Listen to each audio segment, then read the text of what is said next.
We work hard at C3 to provide opportunities for our employees to fulfill their career goals. So we meet with them regularly to understand their interests and provide them with the support to continue to advance their skill sets in the direction that they want to go.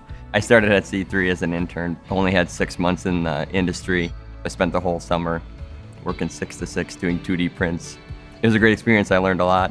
I've been here ever since. I am who I am today because of it.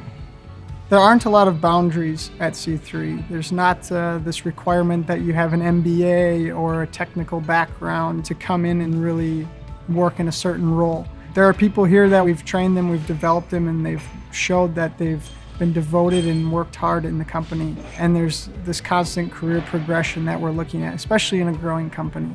Working with the engineering team is easy. Everyone's hardworking. Everyone takes direction very well. So it makes working with everybody very easy. You really feel a sense of pride in what we do when we start up a piece of equipment for the first time, knowing that everyone had a hand in making that happen.